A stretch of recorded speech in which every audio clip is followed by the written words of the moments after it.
New MSNBC host criticizes Trump's trade advisors for misleading him on tariffs. Catherine Rampell, a business columnist for The Washington Post, and a newly appointed MSNBC co-host of The Weekend, sharply criticized Donald Trump's trade advisors for influencing his erratic tariff policies. Speaking on Morning Joe, after her transition from CNN, Rampell addressed the volatility in the U.S stock market, attributing it to the president's unpredictable trade measures. "It's just insane," she remarked, expressing disbelief at Trump's approach. She elaborated, "I cannot fathom why Trump is doing this, except for the fact that A, he's in love with tariffs. He's a tariff man. And B, it is worth reminding people that the two people who are egging Trump on to wage trade wars against our friends and allies are people who used to work for the steel industry." Rampell pointed out that the U.S. trade representative previously represented Cleveland-Cliffs, a major steel company, while Peter Navarro, Trump's trade advisor, was known for his film Death by China, which was backed by another steel giant, Nucor. "So he's getting bad advice," she argued. "I guess even if he got good advice, I'm not sure he would follow it.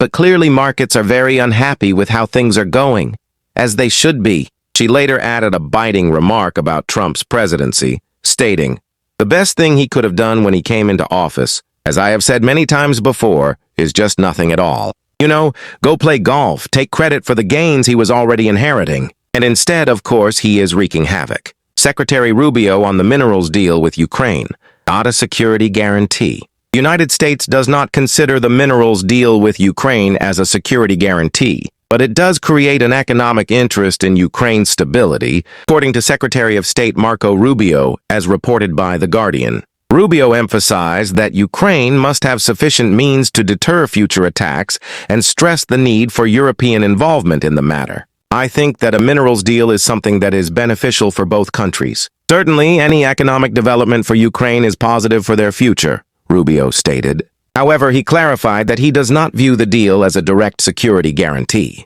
"I wouldn't count it, the minerals deal, Ed, as a security guarantee. But certainly if the United States has a vested economic interest that's generating revenue for our people as well as for the people of Ukraine, we'd have a vested interest in protecting it if it were to be challenged or threatened," he explained. "Pour sur Ukraine-U.S. minerals deal. Ukraine and the United States are negotiating a rare earth agreement, which would allow the U.S. access to and extraction rights for strategically significant resources in Ukraine, while Ukraine seeks security guarantees as part of the agreement. The administration of U.S. President Donald Trump does not view the deal as fulfilling that role. As part of the agreement, a joint investment fund will be established, with Ukraine required to allocate 50% of all future revenues from natural resource monetization and related infrastructure. The United States will make corresponding contributions. The fund's investments will support Ukraine's development, recovery, and security,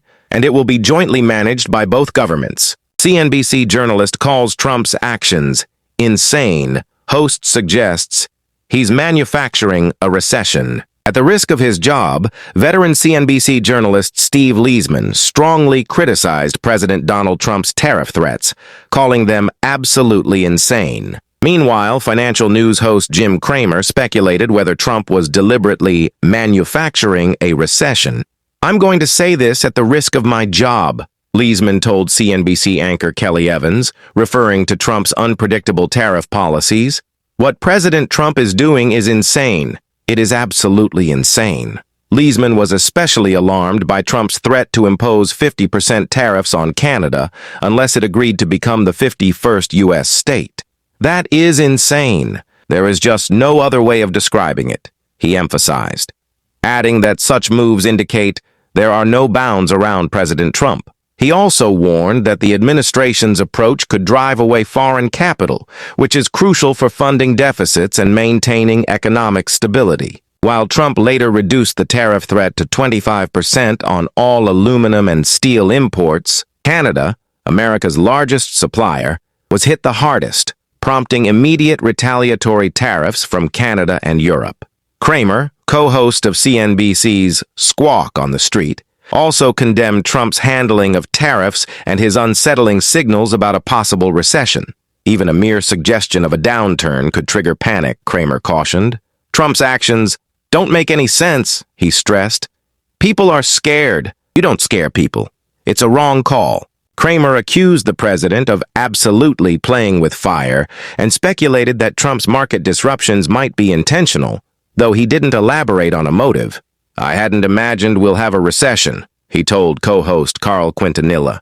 Like I said, it's manufactured. It's manufactured. He clarified, I'm saying manufacturing is that you can make it happen. And when you get angry and when you kind of lose your temper and you get mad, it gets people nervous and upset. Kramer urged the White House to adopt a more diplomatic tone with America's allies to ensure economic stability. Tensions rise between Elon Musk and Poland. Calm down, little man. On March 9th, Elon Musk reaffirmed his commitment to keeping Ukraine connected to Starlink, emphasizing that without his satellite internet system, the Ukrainian front line would collapse. Musk, a key ally of Donald Trump, clarified on X, formerly Twitter, that Ukraine's access would remain intact regardless of his personal disagreements with its policies. To be extremely clear, no matter how much I disagree with Ukrainian policy, Starlink will never turn off its terminals. Earlier that day, he stressed the critical role of Starlink for Ukraine's defense. Without Starlink, the Ukrainian lines would collapse because the Russians can jam all other communications. We would never do that or use it as a bargaining chip. Polish Foreign Minister Radosław Sikorski responded with a warning. If Starlink proves to be an unreliable provider, we will be forced to look for other providers. He also pointed out that Poland contributes $50 million a year to keep Ukraine connected, according to L'Independent. U.S. Secretary of State Marco Rubio dismissed Sikorski's remarks, accusing him of making up stories. No one threatened to cut Ukraine's access to Starlink, Rubio insisted. Musk, in turn, had a sharp message for Sikorski. Calm down, little man. He also dismissed Poland's financial contribution as insignificant. You pay a tiny fraction of the cost, and there's no replacement for Starlink.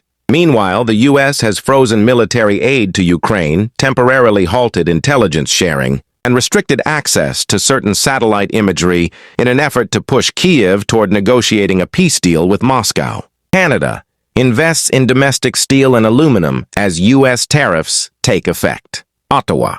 In response to U.S. tariffs, Industry Minister François-Philippe Champagne has directed his department to prioritize investments in Canadian steel and aluminum projects. The move is part of Ottawa's broader strategy to counter the Trump administration's trade policies, which have already led to job losses in Canada's steel industry. Calling the tariffs unfair and unjustified, Champagne responded to the 25% duties imposed by U.S. President Donald Trump with equivalent tariffs on $29.8 billion worth of American goods, which took effect early Thursday. Canadian steel and aluminum are essential to major U.S. industries, including defense and automotive manufacturing. They are also essential for securing our collective energy future and generate high-quality jobs on both sides of the border, Champagne said Thursday morning. Industry leaders warn of economic fallout.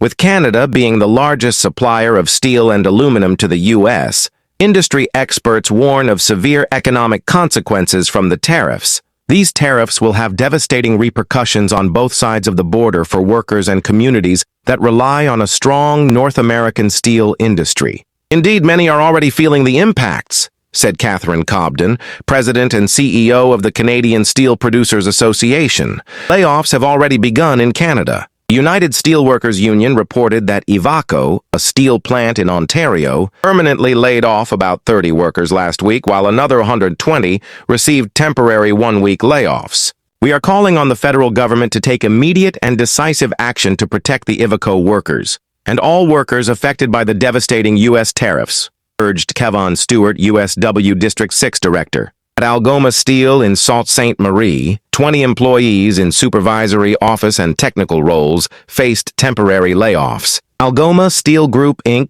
CEO Michael Garcia described the company's approach as aggressive cost-cutting amid trade uncertainty, adding that discussions with federal and provincial leaders were ongoing to explore government support options. Political leaders push for stronger measures. In Hamilton, Prime Minister-designate Mark Carney met with steelworkers and pledged that revenue from Canada's retaliatory tariffs would support affected workers. He also vowed to double down on partnerships between the federal government and industry. Meanwhile, NDP leader Jagmeet Singh has called for new procurement rules requiring federal building projects to use 100% Canadian steel and aluminum. As the trade dispute intensifies, Champagne traveled to Washington on Thursday as part of a Canadian delegation to discuss the issue with Trump's Commerce Secretary, seeking a resolution to the growing economic strain.